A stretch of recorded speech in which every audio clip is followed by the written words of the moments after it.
Good evening, everybody. Welcome aboard the sunset ride over Nailandia. If you look over to your right, you will see the ever so beautiful black file panther. Moving our attention over to the left, you will see the fairy polish garden is buzzing with fairies tonight. And down below, we are flying over Glitter Falls. We thank you for flying with us on the Jan Express.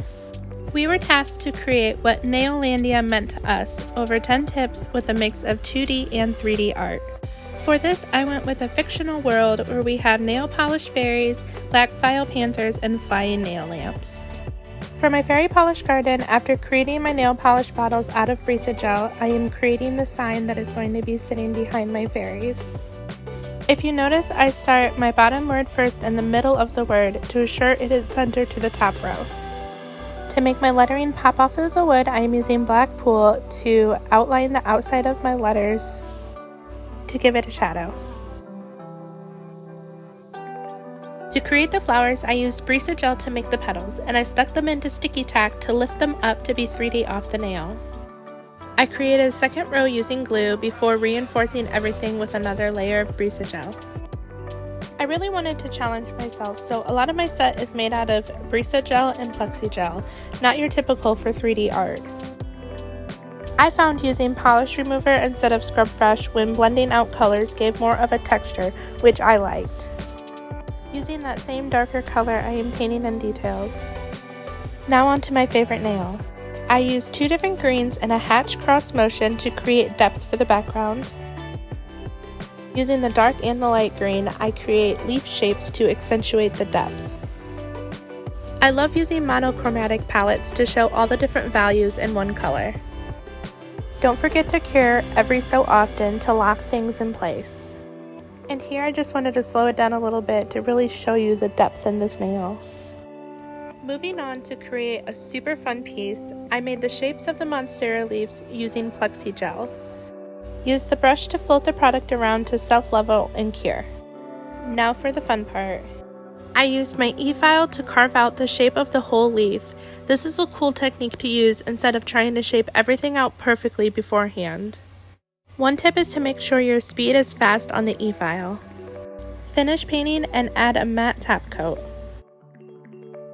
Nailandia wouldn't be complete without a black file panther made out of an actual file.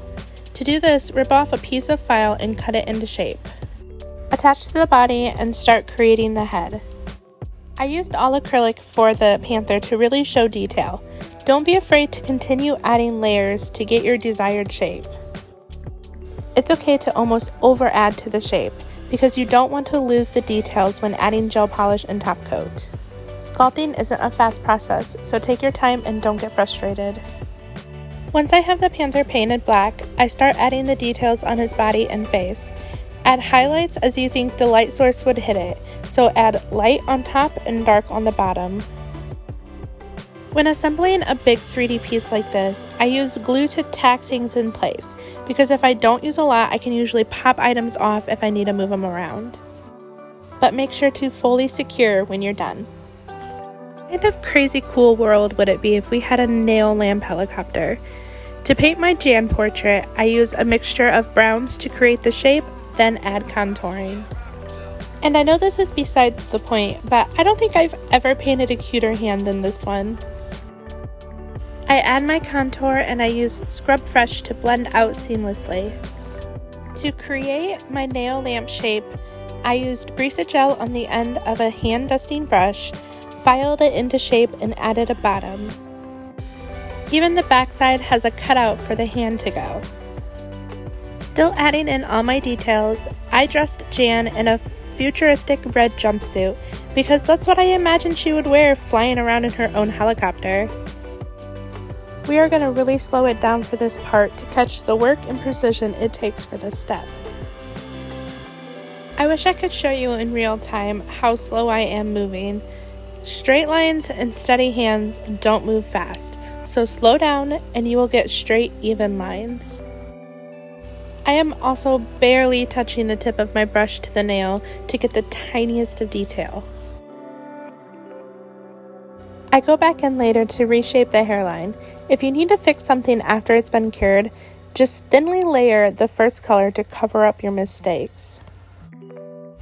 For small detail, I prefer to trace out in black, then add color on top to avoid having to outline in a small area, unlike when I paint bigger sections of color first, then outline after. I tried to look and see what color Jan's eyes were, and it was either light green or blue, so I couldn't tell, so I went with green like mine. I wanted to show another example of starting a word in the middle of the word, if that makes sense. It's just a way of centering your lettering. So I start with the middle letter first, and then I go back and add the rest of the letters. Nothing worse than starting a word and running out of room at the end and having them smushed. And of course, adding the trademark C&D logo.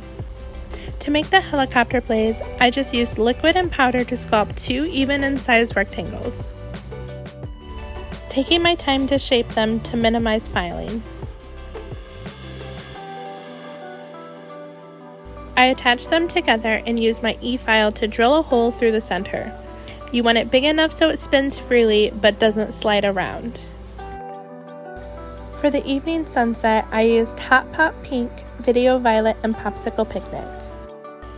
I used a vertical ombre technique, slightly overlapping the colors. Use a decent amount of pressure to pull the gel down the nail to help blend the colors.